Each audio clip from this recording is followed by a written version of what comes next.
Good day mga ka-DIY, mga ka-solar. I-share ko sa inyo yung ginagamit kong aircon na Colin. Inverter, 2 horsepower, split type.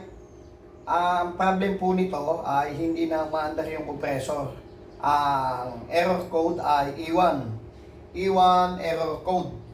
Ngayon, ang error nito na E1 ay maraming klase na pinanggagalingan. Sa high pressure switch o kaya yung madumi yung condenser coil, sa refrigerant, pwede rin. Pero dito, ang una nating i-check yung communication.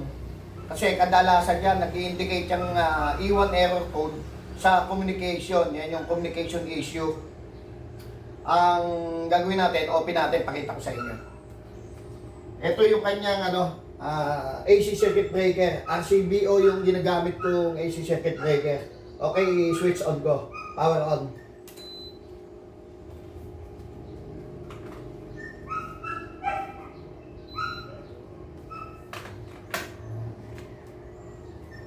Dito, pa switch on natin nung ating yung ginagamit kong ACU ay lalabas yung sa temperature. Ito. Ayan, 27. Ngayon, wait ko na lumabas yung E1 error code. Ipakita ko sa inyo. 27 yung kanyang temperature.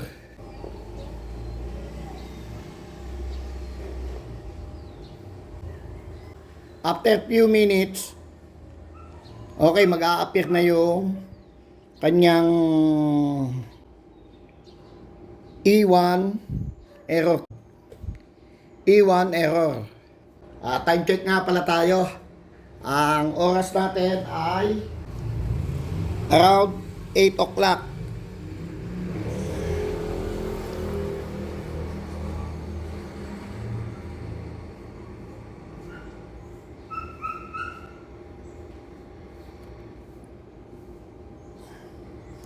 Or 7:59 ng umaga. May 14, 2025. Ang E1 error natin ay lumabas na. Ayan. E1 error. Okay, nag-appear na yung lumabas na yung ating E1 error. Ang E1 error ay nag-i-indicate sa communication issue between dun sa indoor and outdoor unit ng aircon natin. Okay, off natin yung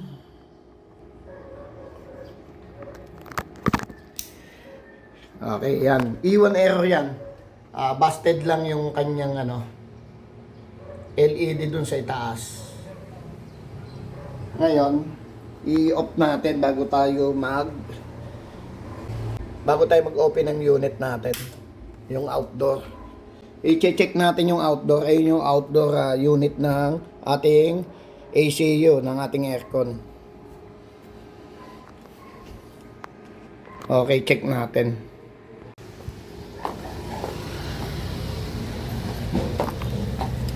Ang gagawin natin ay i-remove natin itong cover. Meron dito yung tornilyo, dalawa. I-remove natin yung tornilyo and then pupull natin itong cover dito sa right side.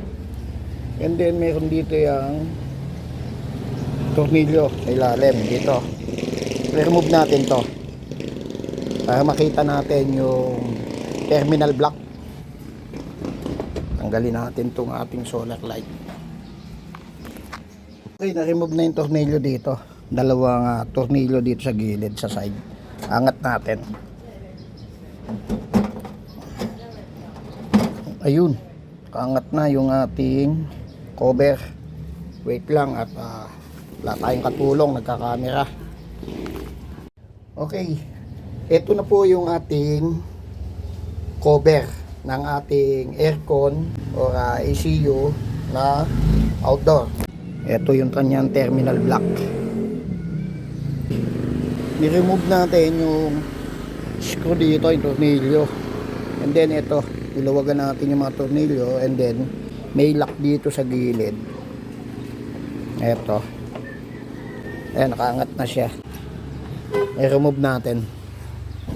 And then ito yung ating PCB board ng ating outdoor unit. Ngayon, ang gagawin natin dito, ipapower natin.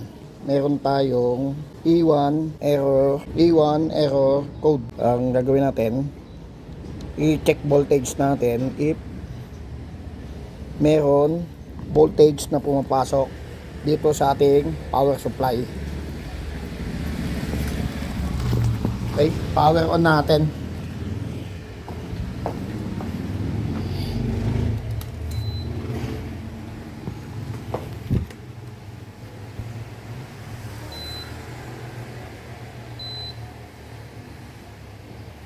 Ayun, power na yung ating LCD display.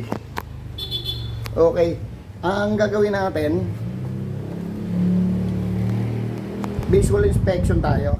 I-check natin if yung ating PCB board doon sa outdoor ay merong power.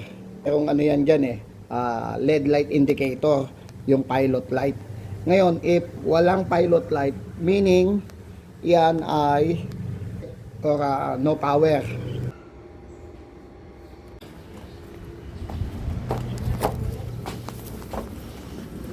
Pero dito, makikita nyo na walang power. Ito yung LED nya. Yung LED light indicator, ito.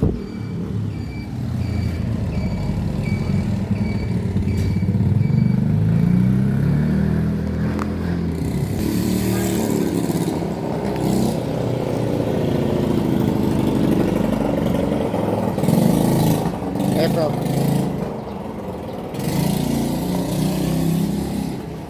Ngayon, nakapower na yung ating indoor, and dito ay walang power. First step natin dito, hindi nagkaroon yung kanyang fan motor, and then yung compressor is off. Wala tayong power dito sa PCB board natin, dito sa outdoor unit. Ang gagawin natin, mag-check voltage tayo dito sa power supply.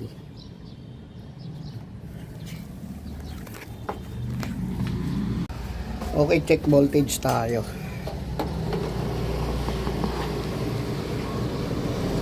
Select natin sa AC. Okay, yung isang test probe natin ay dito sa neutral.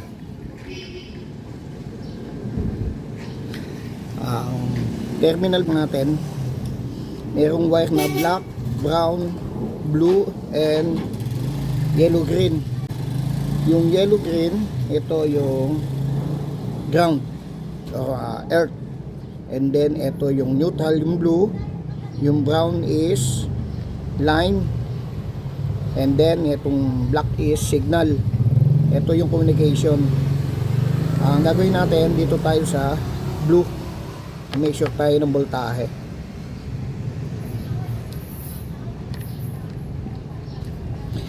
Wala tayong power dito. Ayan,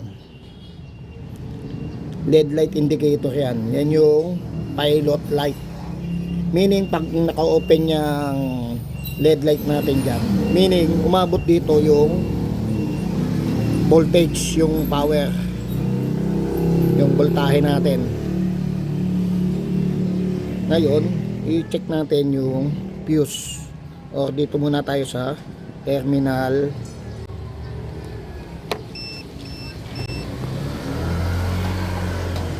Meron tayong voltahe 239 volts, 239.9 volts. And then dito sa isang leg ng ating fuse,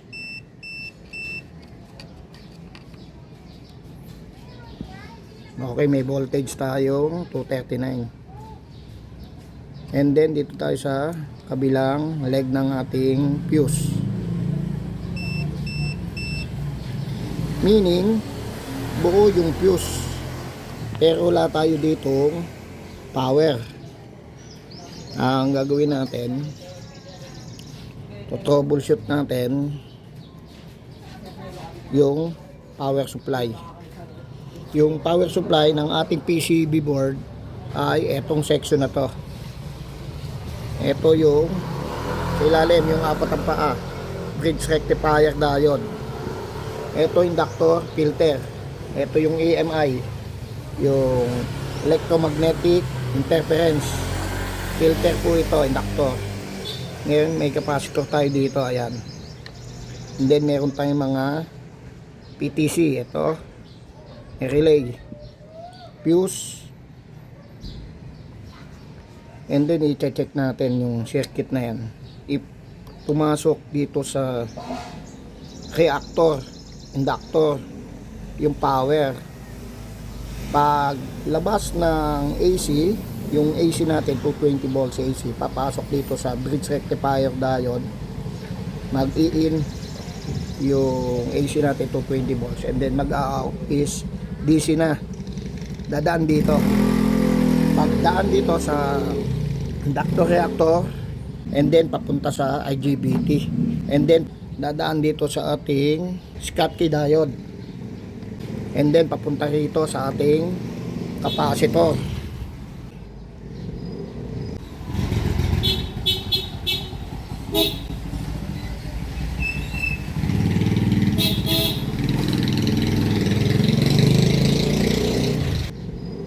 Yung IGBT nandito sa ilalim ng heatsink.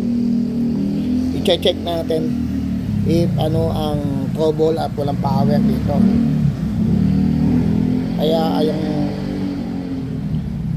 Kaya yung ating aircon ay mayroong error na iwan. Walang power yung ating board. And then yung ating fan motor, ayan, naka-stop.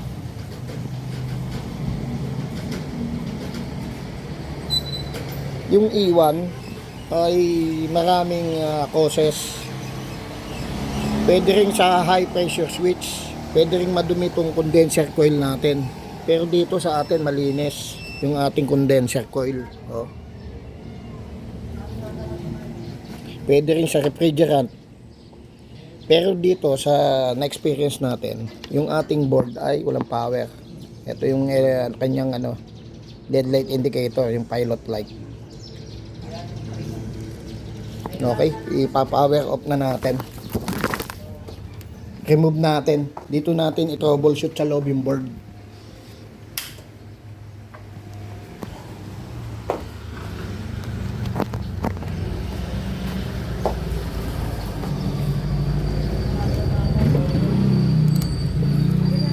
Okay, remove natin itong compressor.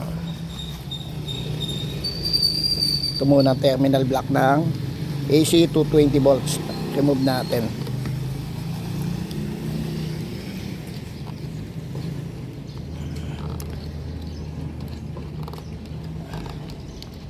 Hirap, isang kamay.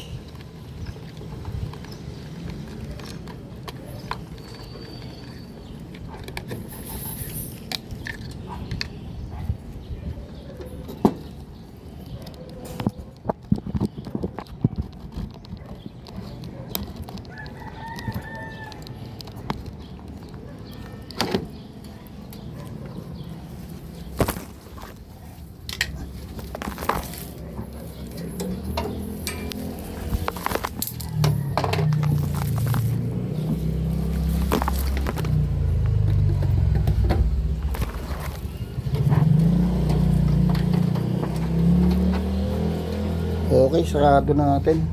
Close natin.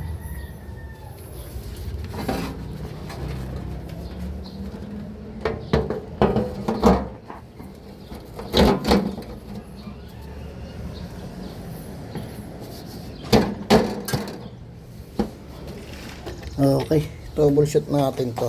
Walang power eh. Okay, to troubleshoot natin. dahil walang power yung ating board, ano, at lumalabas yung E1 error code.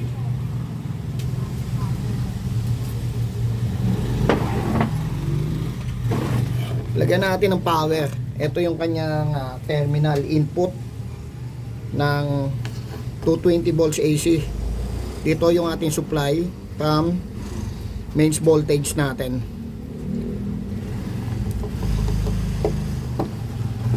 Okay, ito yung neutral and then line.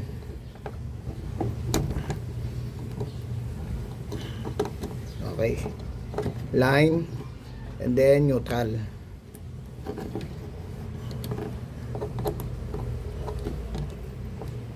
And then dito yung signal, and then ito yung earth, yung ground.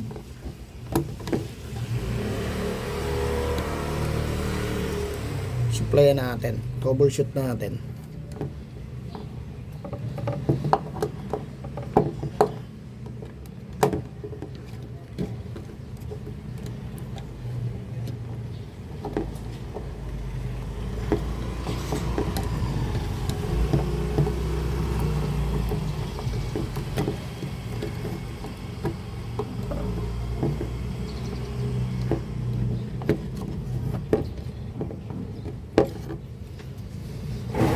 Okay, lagyan natin ng power.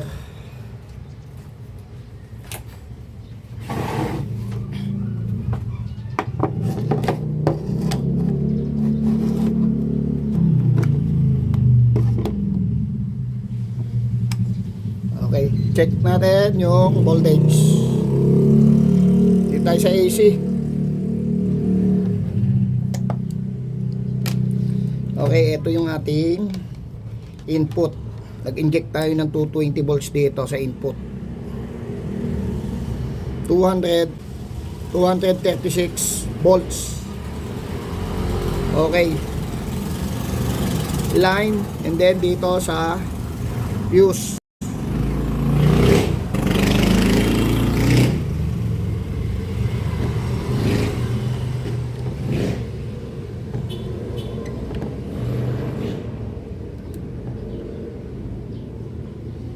Okay, good. Meron tayong voltage na 235 dito sa fuse. Okay, dito sa kabilang side ng fuse, sa kabilang leg ng ating fuse. 235. Meaning, buo itong ating fuse.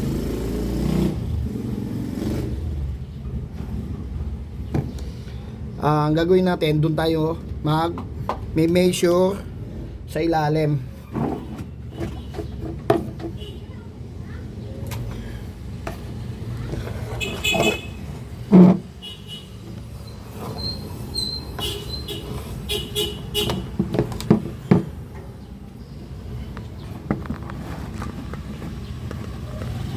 Okay, power on.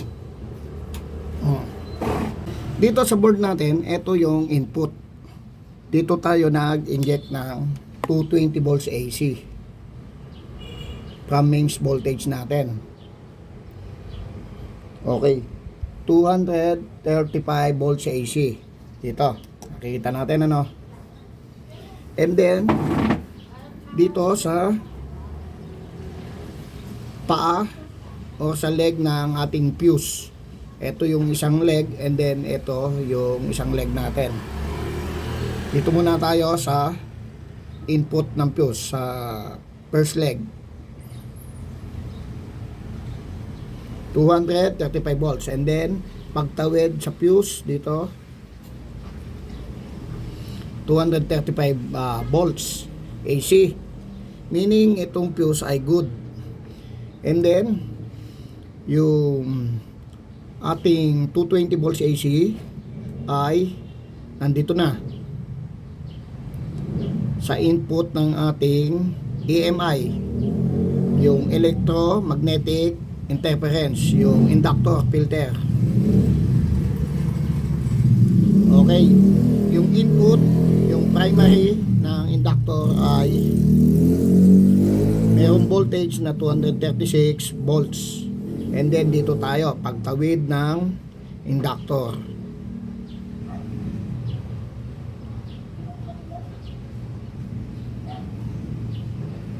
236 volts. Ito yung inductor natin. Ayan. Ito yung input o primary. Ito yung secondary ng ating inductor. Meron tayong voltage na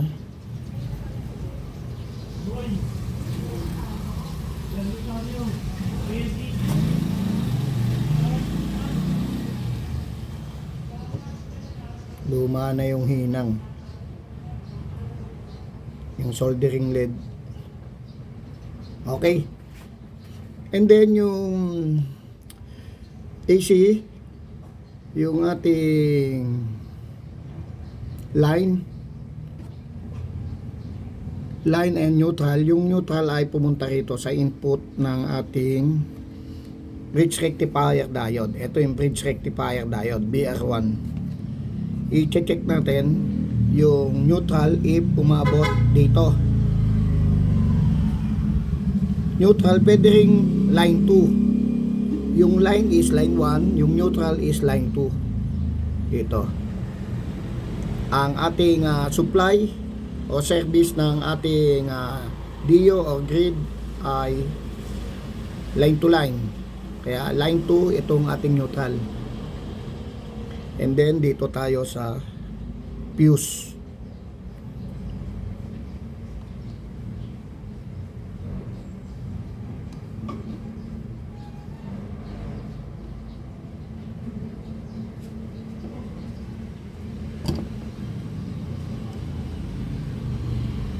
Okay.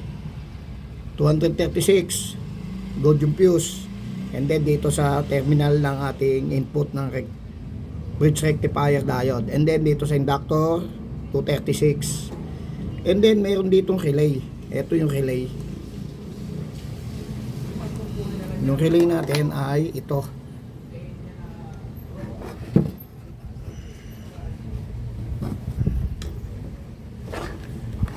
Ito yung relay. Yung relay natin, yung line ay dadaan sa relay. Ito yung line. Dumaan sa fuse and then dumaan sa inductor. And then ito yung relay. Ito yung switch and then ito yung A1, A2, yung potential coil ng relay. Dito yung supply para mag-switch itong relay. I-check natin if tumawid sa relay yung ating line, yung ating 220 volts AC. Okay, input ng bridge rectifier diode. And then dito sa ating relay.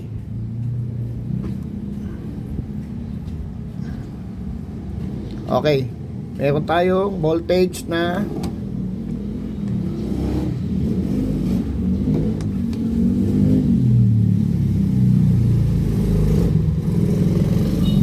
237 volts.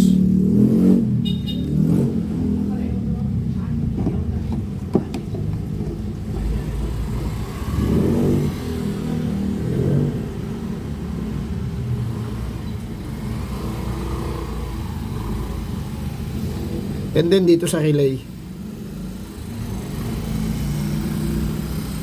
Pagdating dito sa relay ay wala na tayong nakukuhang voltahe sa kabilang side o sa kabilang paa ng relay. Dito yung input ng line natin AC, and then dito yung out sa kabilang paa ng relay. Wala tayo na may measure. Dito meron.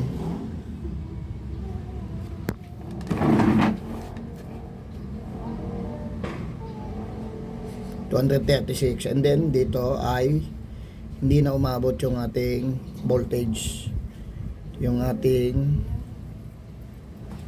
AC. Meaning walang pumapasok dito sa bridge rectifier diode. Ito yung input and then ito yung output, positive, negative. Wala tayong makukuhang voltahe, DC voltage, dahil walang pumasok ditong 220 volts. Ayan, wala siyang positive, negative. meron ditong PTC. Ito yung PTC. Yung PTC is positive temperature coefficient. Yung PTC ay pag tumataas yung temperature, tumataas din ang resistance.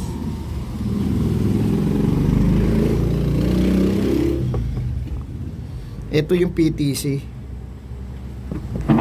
Ito. Okay.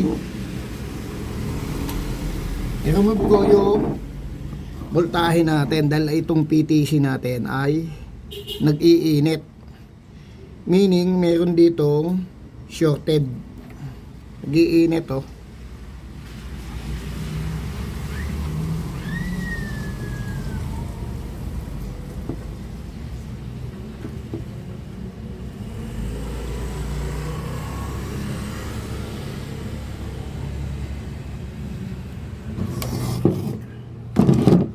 Measure natin yung paa ng PTC.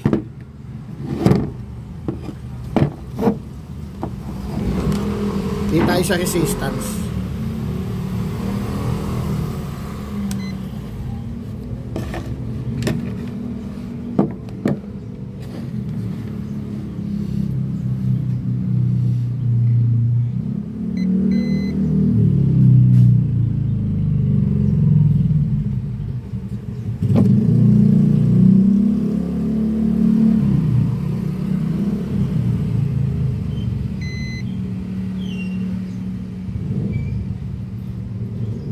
Okay, mainit yung PTC, ano? Ang reading na nakukuha ay 36.8. Nag-iinit eh.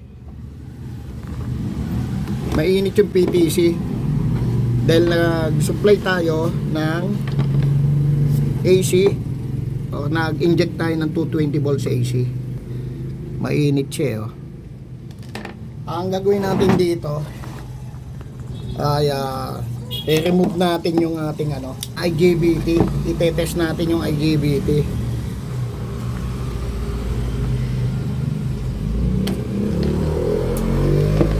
Check natin yung IGBT.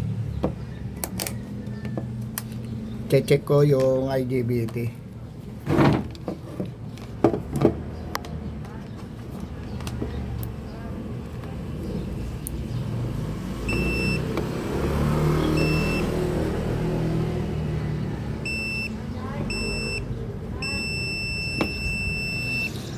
Okay, ito yung IGBT, gate collector emitter. I-check ko yung collector emitter.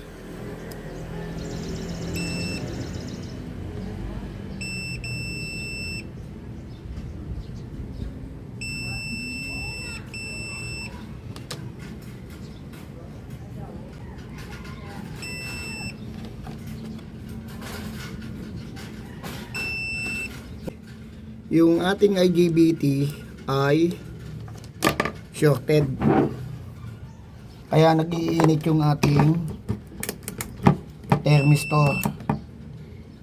Meaning yung thermistor natin, yung PTC natin ay good. Ito umiinit siya, and then meaning siya ay good. If ang PTC natin ay nag-supply tayo dito sa power supply ng AC, 220 volts AC, at hindi nag-init, meaning ang ating PTC ay open, hindi nag-papunction.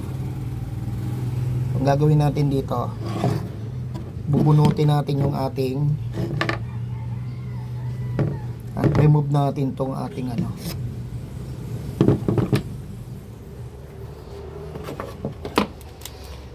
okay, remove natin itong ating heat sink.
Ang gagawin natin dito,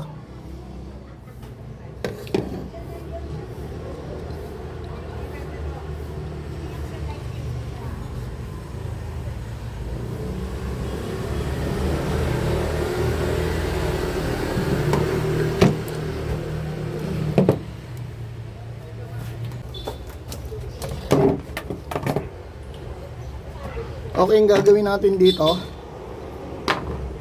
ihahang ko yung paanong IGBT.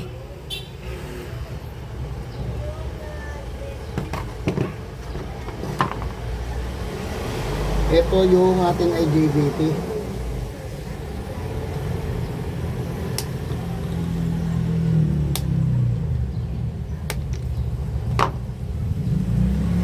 Okay.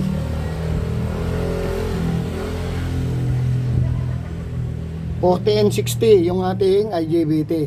Gamit din sa solar inverter yung IGBT. Okay. Supply ulit tayo. Supply natin.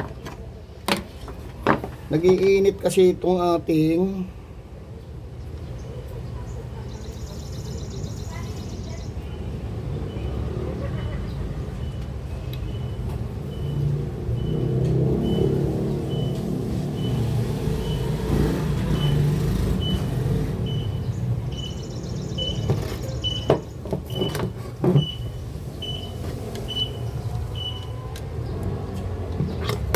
okay, supply tayo. Wala naman tornilyo. Baka mamaya may tornilyo pat kumalso sa ating circuit board.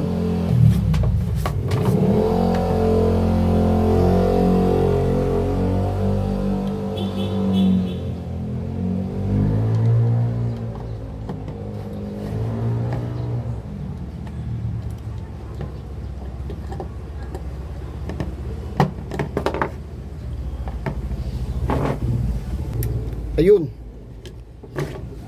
nagkaroon ng power yung ating board.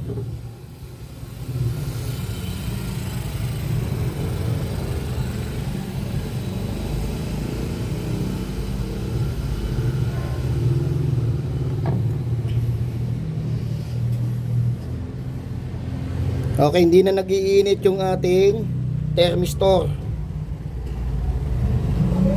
yung ating PTC.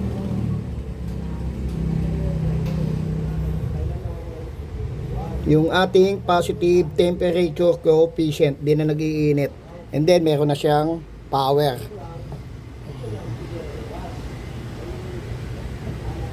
At ni-remove natin yung ating IGBT 40N60. Gagawin natin, meron tayo dito niyan.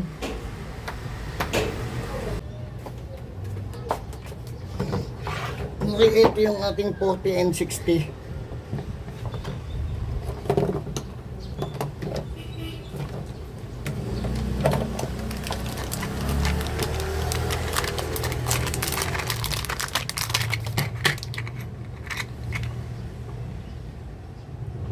Ayan, same lang yan, 40N60.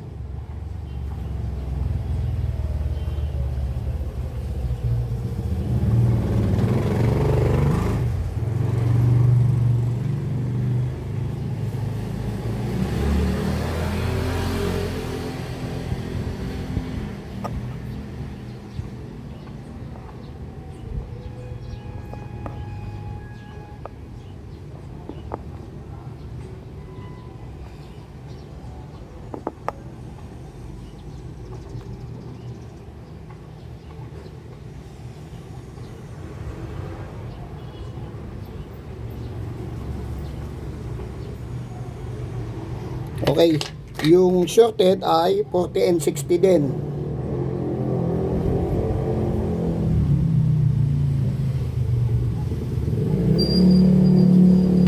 Itong IGBT na in-order ko ay gagamitin ko to sa high frequency inverter. Meron akong nire-repair na high frequency inverter. Yan ay gagamitin ko doon sa... Ngayon dito ipakikita ko sa inyo na shorted ito.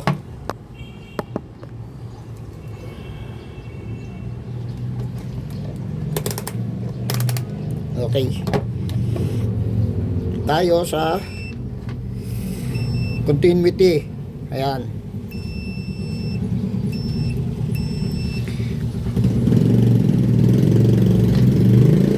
Gate pag IGBT, gate, collector, emitter.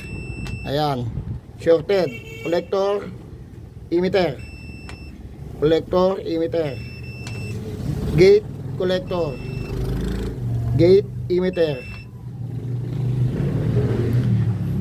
Okay, eto yung good. Wala siyang continuity.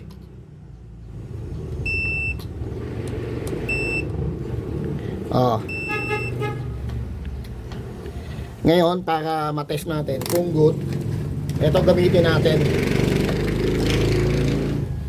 Kung good yung ating bagong bili o in order.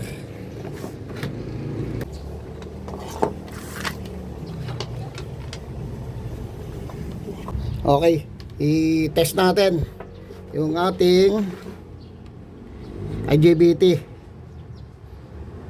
collector, emitter. Okay, meron siyang deflect yung ating pointer dahil naka 10K tayo, no? Ngayon, malaman natin kung good, i-touch natin tong gate. Ayun, nawala yung kanyang deflect. Yung pointer natin hindi na nag-deflect, ano? Ngayon, malaman natin kung okay at nagso-switch, touch natin ang negative, test probe yung gate, and then balik sa collector. Ayun, touch ng positive, test probe yung gate, balik sa emitter. Wala na yung ating reading or yung ano natin, yung deflect ng ating pointer. Ngayon dito, pag nag-make sure tayo, ma-reading natin dito yung diode sa loob ng IGBT. Dito wala. Dito wala. Ito, meron tong diode, collector, emitter.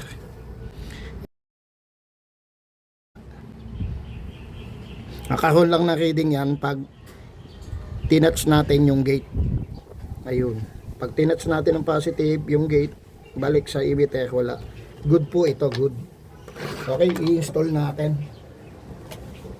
And then i-check natin yung dito sa board natin.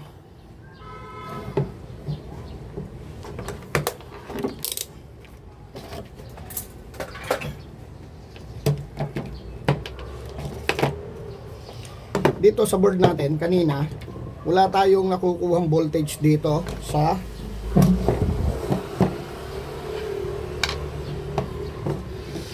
input ng bridge rectifier diode dito sa AC. Ayan, may symbol ng AC. Wala tayong nakukuhang positive negative na DC voltage from bridge rectifier diode. And then wala ding input. Wala tayong nakukuha dahil naputol dito sa relay yung ating voltage, AC voltage. Ngayon gawin natin ay sukatan ulit natin para makita nyo tayo sa voltage AC.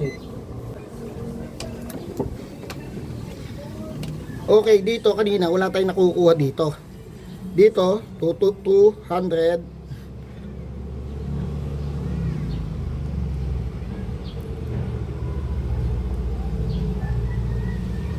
240 volts AC.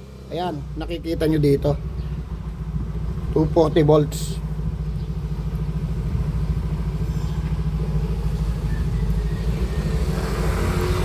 And then dito sa inductor, from dito sa fuse, dumaan sa fuse yung AC 220 volts natin ay 240. Ayan.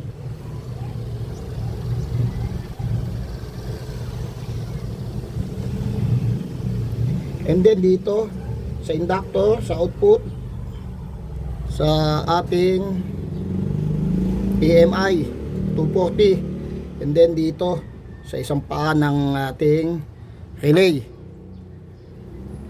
And then hindi umabot dito yung ating voltage kanina, yung AC voltage natin. Ngayon meron na. Nang ni-remove natin itong shorted na IGBT 40N60. And then meron na tayo ditong AC 220 volts sa input.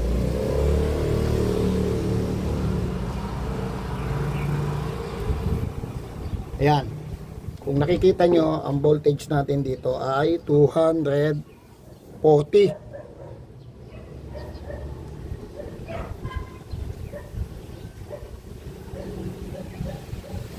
And then meron tayo ditong DC. Kanina wala tayong nakukuha ang negative positive na DC.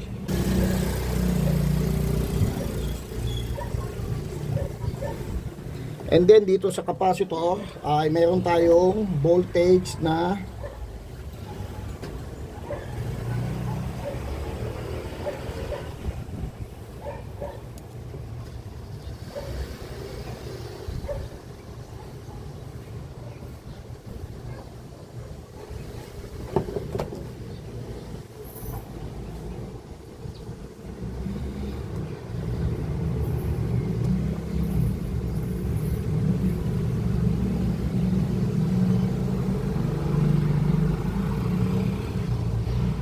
300 volts.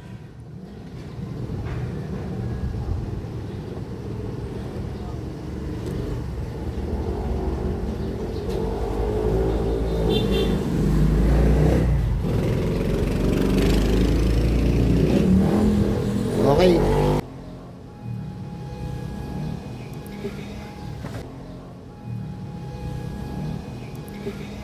Ang gagawin natin, i-check natin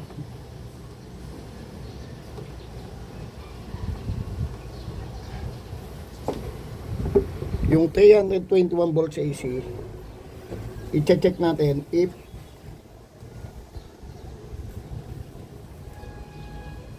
umabot dito sa ating Schottky diode.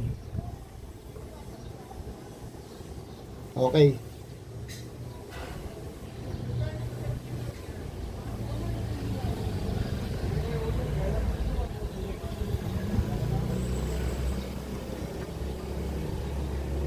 Okay, yung voltage natin ay yung DC voltage natin ay umabot dito sa capacitor. Okay, i-check natin yung voltage reference kung present yung ating 15 volts. Kung present yung ating 15 volts.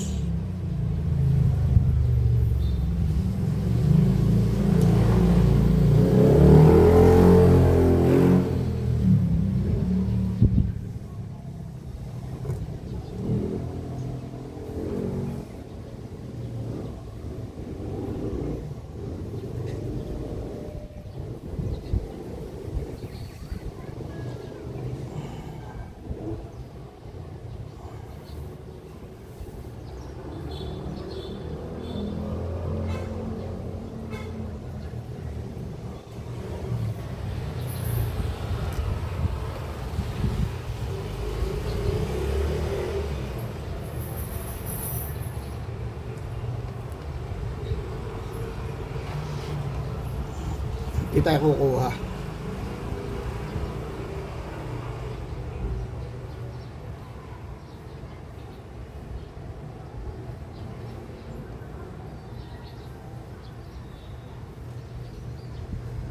Okay.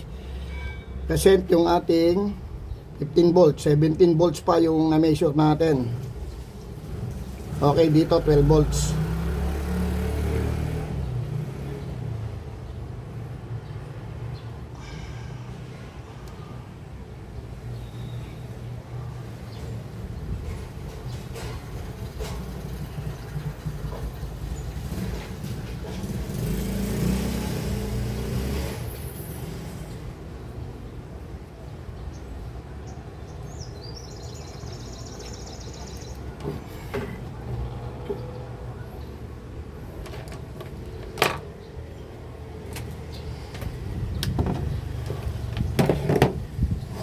Okay, yung voltage natin na DC ay pumasok dito sa ating Schottky diode and then pumunta rito sa capacitor, sa filter capacitor. From Schottky diode, then nag-out dito sa cathode, pumunta rito sa ating filter capacitor, negative positive.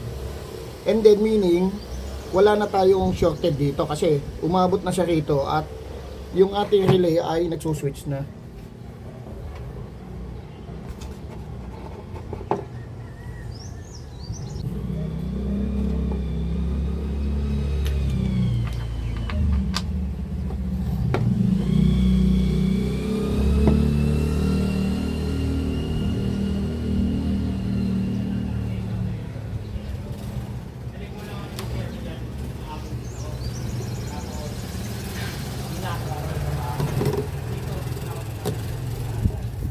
Dito after natin power yung board ay wag nating hawakan o make sure na hindi natin matatouch yung ilalim ng capacitor. Mataas yung kanyang voltage, 300 volts pataas.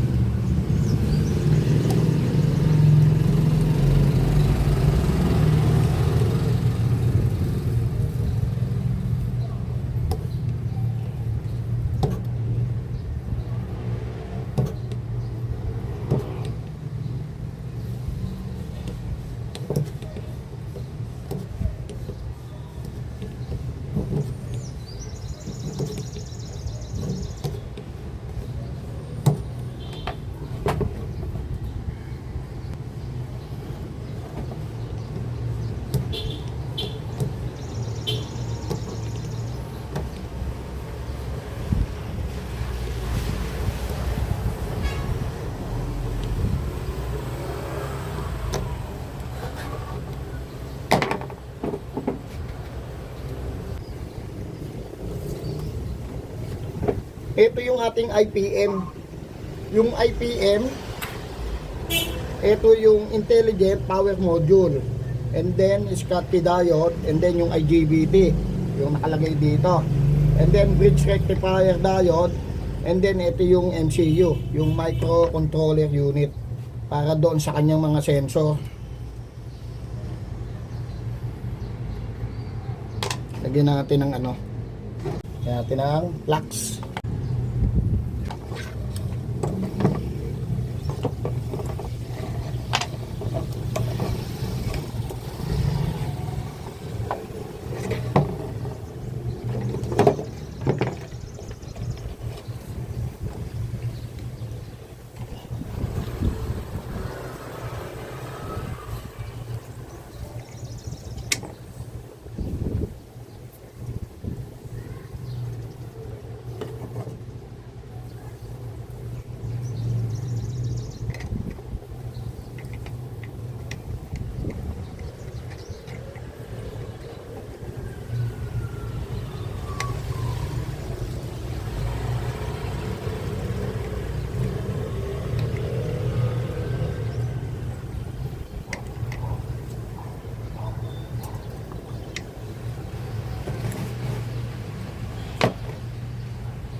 Hindi natin ni-remove yung paa sa board, yung pinutol natin, kasi ang nangyayari pag tinanggal natin yung natira na pin ng IGBT ay masira yung printed board, double printed yung traces, yung layout meron sa ilalim and then meron sa ibabaw.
inverter board or PCB board ng aircon ay halos same lang ng solar inverter. Meron siyang mga IGBT, and then meron siyang PWM, yung pulse width modulation para dun sa IGBT, para nagso-switch yung IGBT at para lumakas yung current and yung power ng ating DC, para tumaas yung ating current o power.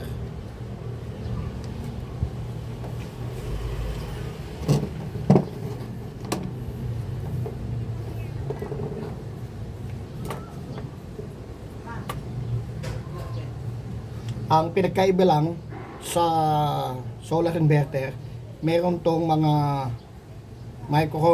microcontroller para sa sensor, and then itong IPM, yung Intelligent Power Module.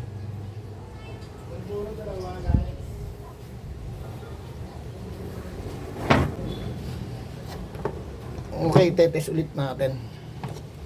I-input ulit tayo ng voltage ng AC to 20 volts.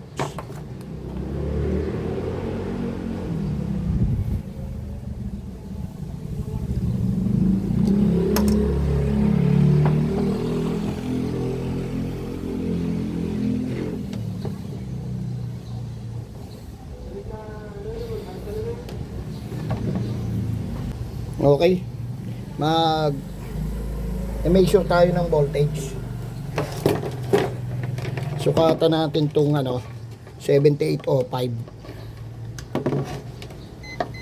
Ito yung regulator para sa 5 volts eh.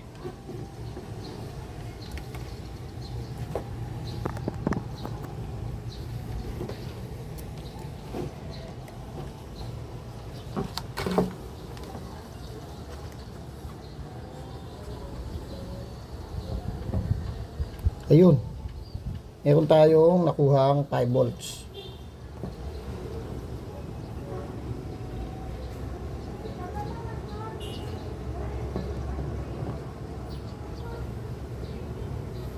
Ayun.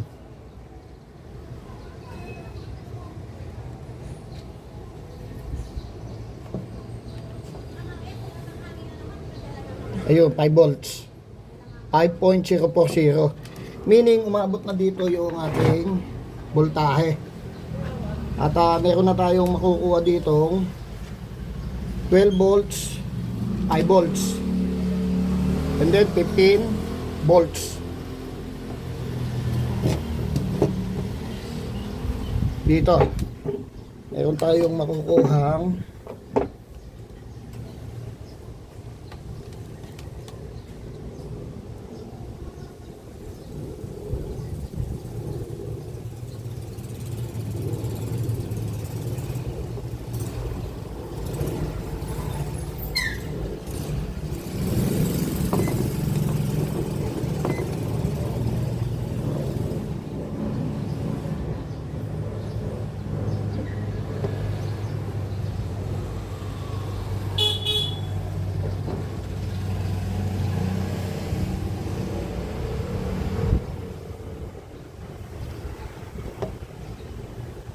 ito yung gamitin natin.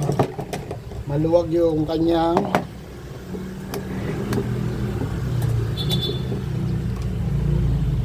positive, negative.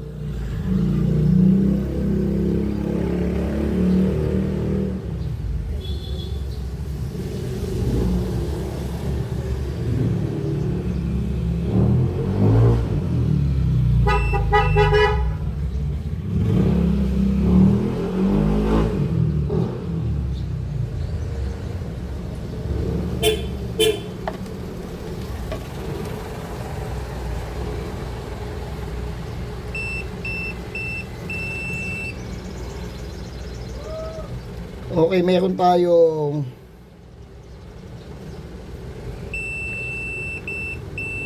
325 volts dito sa output ng Schottky diode.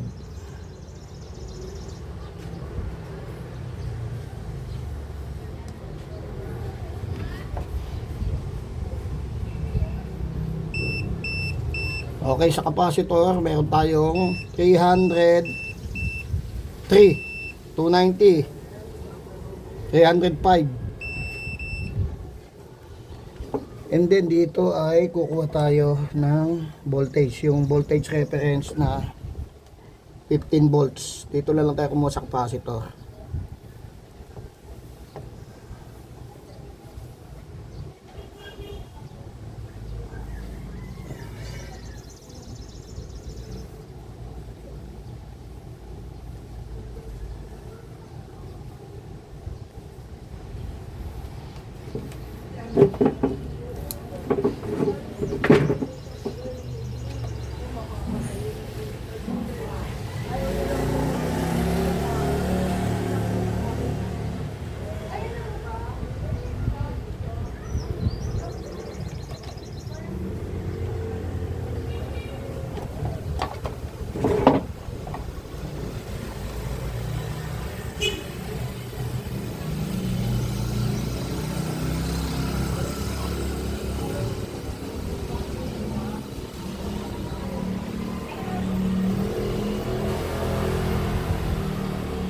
Okay, may show tayo dito.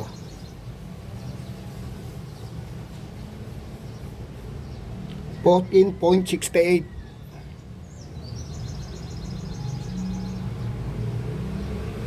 Meaning, meron na tayong voltage na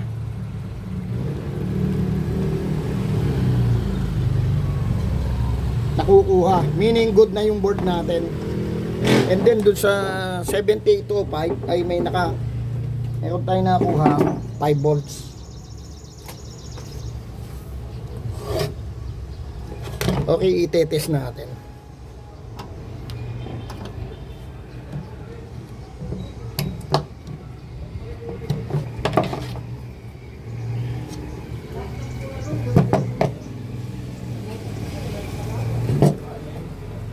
Install natin yung ating heatsink.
Pero make sure na hindi nyo mahawakan, ano. Ito ay may voltage na 300 volts DC. At malakas din siya kahit DC ay high voltage din siya. Mataas yung voltahe.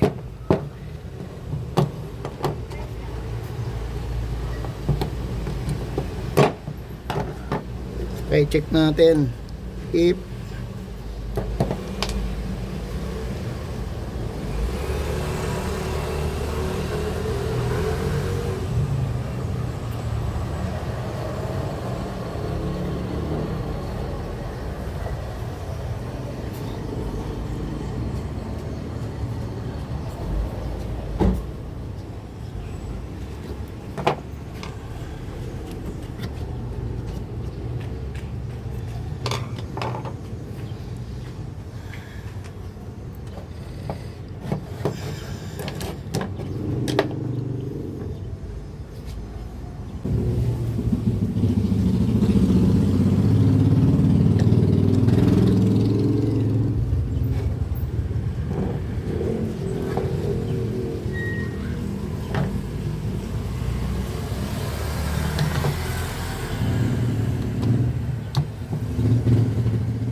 okay, yung gagawin natin, i-test natin. Okay, lalagay ko ulit dito.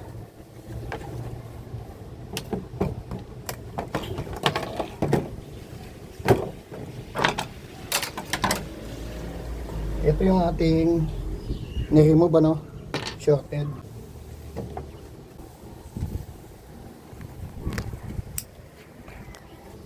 Okay, ito yung ating board. Walang hawak ng camera. Okay, ito na yung board natin. Install na. Ang gagawin natin, papower natin yung ating aircon.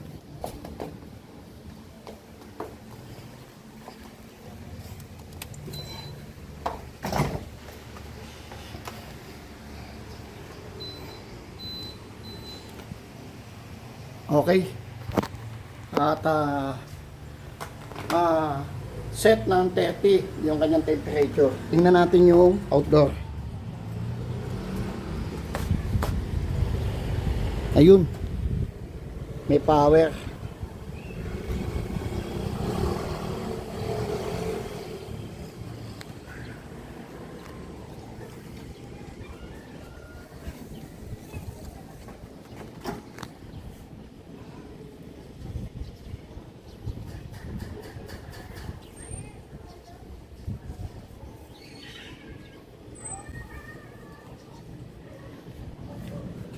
Wait natin umandar yung ating outdoor. Bababa natin yung temperature.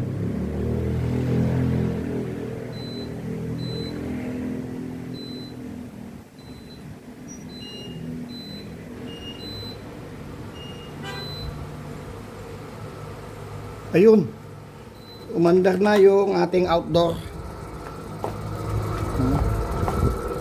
Pati compressor. Umandar na yung compressor.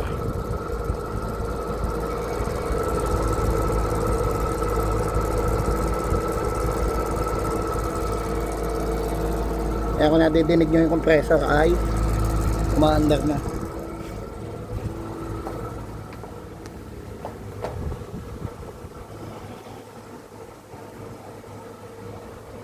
At ang temperature niya ay 17.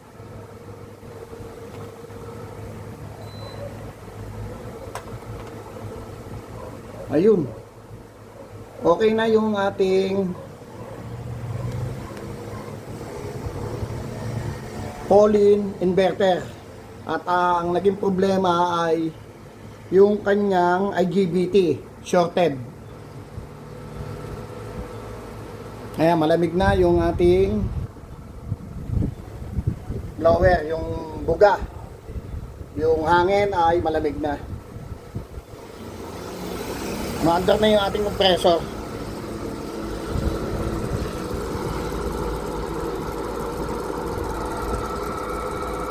At meron ng power.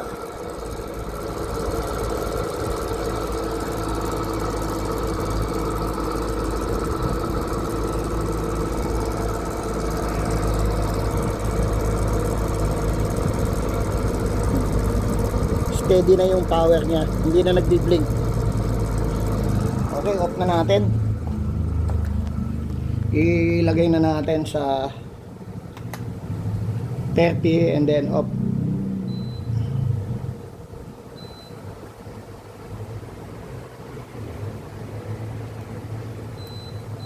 Okay, 30 and then off.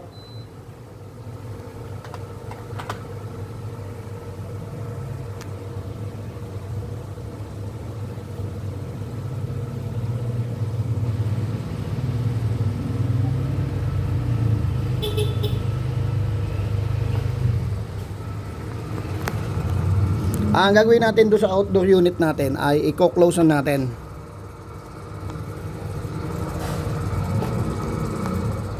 Ayun.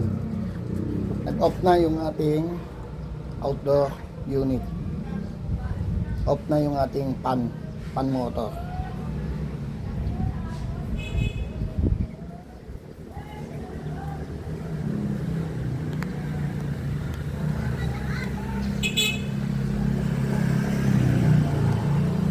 Okay, ang ginawa natin ay mag-check muna tayo ng check voltage muna tayo.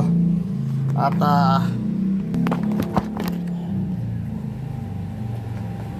ang ginawa po natin ay nag-power on tayo ng ating AC circuit breaker, and then power on ng ating indoor, and then power siya, yung ating temperature is 30, ginawa nating 27. After nun ay nag-E1 error, and then nag-check tayo. Tinignan natin kung merong power yung ating outdoor or PCB board doon sa outdoor unit natin. Ang una nating nakita ay walang power LED light indicator, yung pilot light sa board. Naka-off siya, and then check voltage sa input ng AC 220 volts sa line neutral or line to line, line 1, line 2. Hindi umabot yung voltage doon sa kabilang side ng paa ng relay. Yung voltage natin na 220 volts ay hanggang sa EMA lang, sa electronic magnetic interference, sa electronic magnetic interference, sa inductor, filter. And then yung isang line natin, yung neutral or line 2, ay umabot sa input ng bridge rectifier diode, yung isang line, yung voltage natin na AC, and then yung isa ay nandoon lang sa relay, sa paan ng relay. Yung relay natin ay hindi nagsuswitch. At yung PTC natin, yung thermistor, ay nag-iinit. Kaya sure na merong shorted. Merong nag-iinit yung PTC. Ngayon, ginawa natin, tinest natin, actual yung IGBT ay shorted. Gate collector emitter, meron siyang continuity, meaning shorted. Ang ginawa natin, nagpalit tayo ng ng IGBT, yung 40N60. Buti meron ako kasi ginagamit ko yan sa solar inverter. Yung mga ginagawa kong solar inverter. Yung IGBT na 40N60. Ngayon, sa ganitong mga solar inverter, sa low frequency inverter, ang mga ginagamit dito, MOSFET. Yung MOSFET ay para sa low frequency inverter. Yung IGBT, high voltage po kasi yon. Yung IGBT. 1460 ay 400 volts, 60 ampere. Yung mga MOSFET naman, like HY 5012, ang voltage is 100 volts and then 200 ampere. Mas mataas yung amperahe ng sa low frequency inverter, mas mababa yung voltage. Yung sa high frequency inverter, mas mataas yung voltage, mababa yung amperahe, yung current. Okay, maraming salamat po at i-close ko na yung ating outdoor. At umaandar na at working na yung fan motor and yung compressor. Ayan siya. Okay, working na yung ating call-in inverter na 2 horsepower. Ito yung kanyang AC, ito yung kanyang AC circuit breaker na RCBO. And then ito ay naka-set na 5 yung ating temperature. And then malamig na siya. And then working na yung ating outdoor. Ito na yung outdoor natin.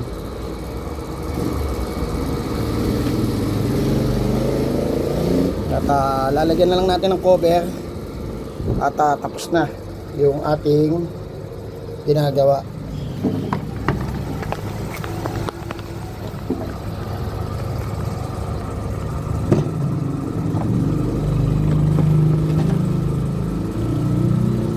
Yung ating cover.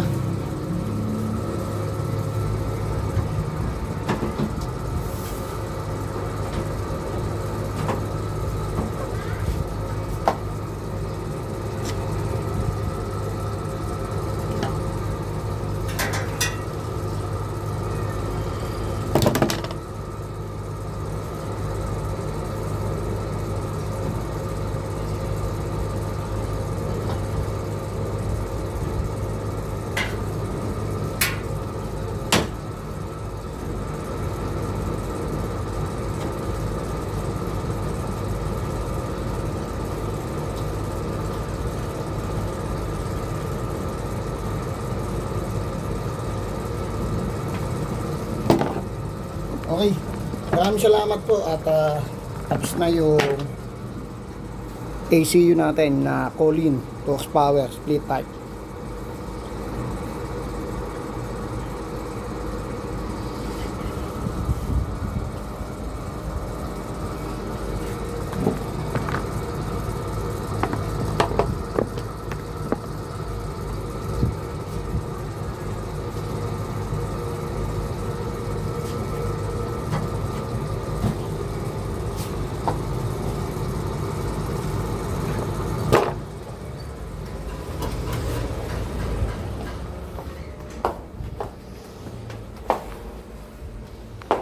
Kaya ang temperature niya ay 25. At wala na tayong iwan error na experience. At malamig na yung ating aircon. At Sa mga subscriber at sa ating mga ka-DIY, mga ka-solar, at pasensya na po kayo at tayo ay hindi makapag reply sa mga comment. At meron po tayong trabaho na ginagampanan na hindi natin maiwanan. At maraming salamat po sa suporta nyo at sa mga panonood nyo sa video natin. Pasensya na po at hindi ko kayo nare-replyan.